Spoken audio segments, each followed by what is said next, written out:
этом году после двухлетнего перерыва фестиваль «Ибица» и весь проект снова вернулся в свой дом, как мы его называем, под патронаж Министерства национальной политики.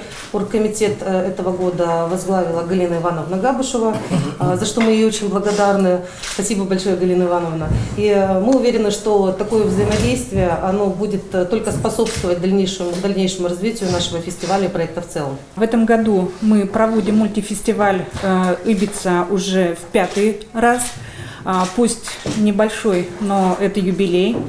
Отмечу, что с самого начала проект проходит при поддержке правительства Республики Коми, в частности, при поддержке Министерства национальной политики.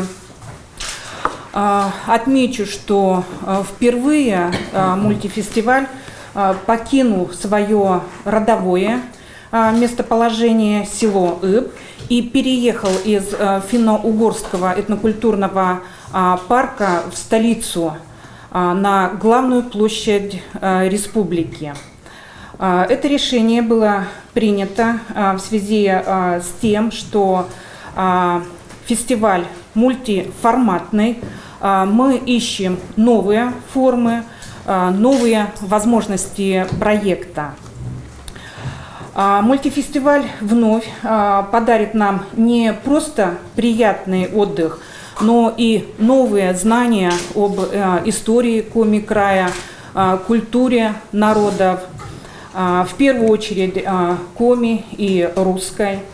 Мы увидим выступления народных наших коллективов из районов и городов республики, Коми, национальную борьбу. Нам сегодня, дорогие коллеги, откроют тайны древнего зеркала, которое направило организаторов на создание новой, я бы сказала, неожиданной концепции самого праздника. Одна из изюминок юбилейной Ибицы в том, что она нам представит сразу 4 праздника, которые уже полюбились жителями республики. Это и Сыктывкарский Арбат, это Заваленка, это праздник Сена, который проходит в Троицко-Печорске, ну и знаменитый наш Василей. То, что фестиваль сегодня будет проводиться в Сыктывкаре, это, конечно, совсем неплохо, потому что фестиваль уже давно готов расширить свои границы и в столице. Это будет, наверное, правильное решение провести сегодня фестиваль, тем более юбилейный. Вот. Этнопарк сотрудничает с организаторами фестиваля. Вот. Мы подготовили свою программу, и у нас будет своя площадка буквально в центре мероприятий. Мы, как всегда, традиционно будем проводить мастер-классы, анимационные игры какие-то, молодецкие забавы, русские коми-народные игры. С 12 часов до 16 на территории в окрестностях Стефановской площади будет очень большое количество различных творческих зон. Можно будет побывать на перечисленных фестивалях, можно будет посидеть в таком небольшом саду, который делает Национальная библиотека, зона тишины, полистать книги. Чего там только, в общем, до 16 часов вот такие вот творческие движухи, простите за сленг.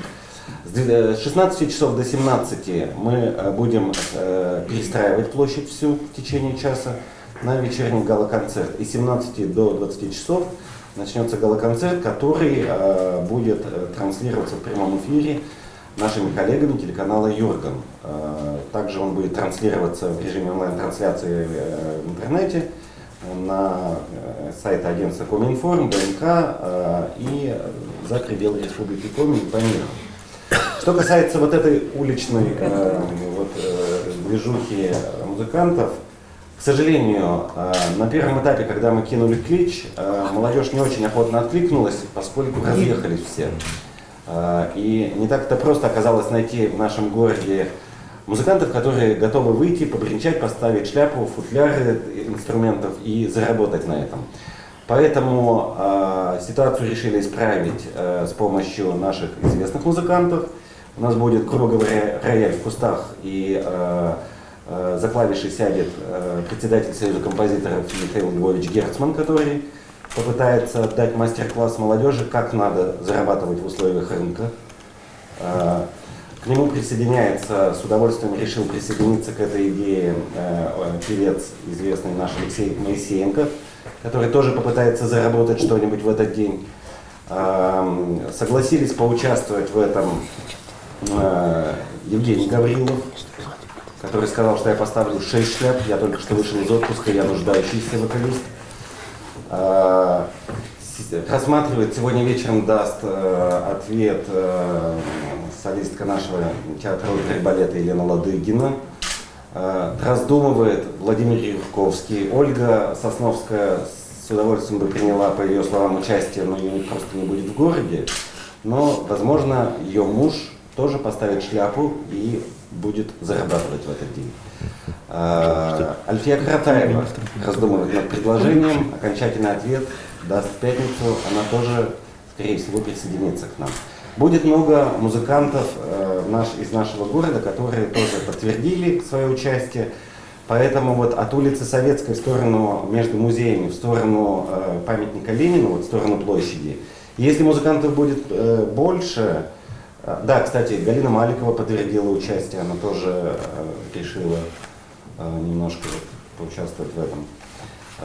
То мы немножко развернем вот эту вот улицу между музеев и будем поворачивать ее мимо Нацбанка в сторону альма-матер музыкантов, в сторону музыкального училища нашего. С 12 до 16, вот приходите послушать.